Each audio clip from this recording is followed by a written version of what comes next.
Communiqué de presse, réaffirmation de l'engagement envers l'autodétermination des Yoruba. Le chef militant Yoruba, le docteur Sunday Adeyemo, plus connu sous le nom de Sunday Igboro, a refuté les allégations le liant à une déclaration controversée concernant une manifestation nationale à venir au Nigeria. Selon son porte-parole Olayomi Koiki, Igboro n'est pas lié à la manifestation prévue qui doit commencer le 1er août.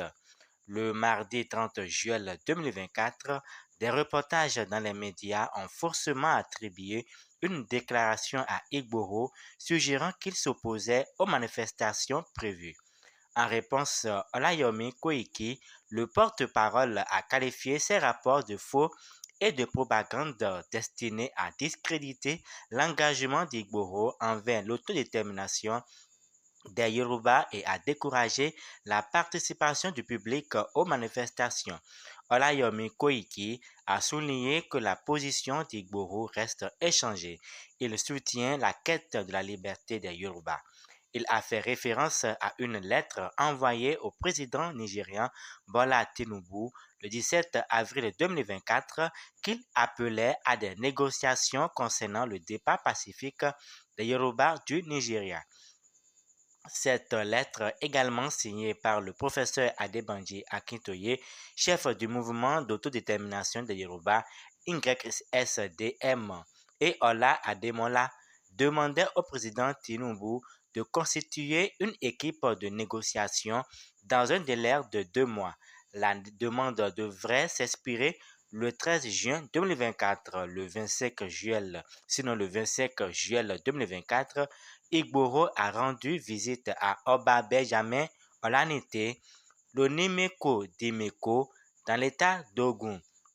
Au cours de cette visite, Igboro a réitéré son plaidoyer en faveur d'une nation Yoruba souveraine et a remercié le monarque pour son rôle dans la libération d'Igboro de sa détention en République du Bénin.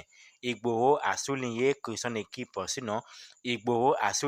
son objectif reste l'autodétermination des Yoruba et que lui et le professeur Akintoye ne sont pas impliqués dans l'organisation ou le soutien des manifestations à venir. Igboro a noté s'il soutient le droit des Nigériens à protester contre les défis économiques du pays, notamment l'inflation et la pauvreté. Ces efforts visent à obtenir l'indépendance des Yoruba dans le cadre des principes internationaux d'autodétermination. Il a exhorté les médias à éviter de diffuser de fausses informations sur sa position et à respecter le droit des Nigériens à manifester s'ils le souhaitent. Le docteur-chef Sondé a révélé qu'une autre lettre serait envoyée au président Tinubu et aux organismes internationaux pour faire avancer les négociations en vue du départ des Yoruba du Nigeria. La crise économique actuelle au Nigeria, marquée par une inflation galopante et une monnaie nationale en chute libre, a entraîné des difficultés généralisées. Malgré les récentes augmentations du salaire minimum à 70 000 naira, 43 dollars par mois, l'impact de l'inflation et de la dévaluation de la monnaie a laissé de nombreux Nigérians en difficulté.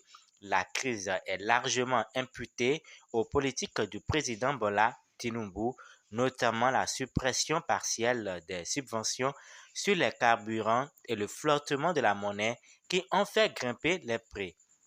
Alors que le Nigeria fait face à ces défis, certaines régions se préparent à des manifestations pour faire face à la situation économique. Cependant, les dirigeants et les habitants de la région du sud-est où vit le groupe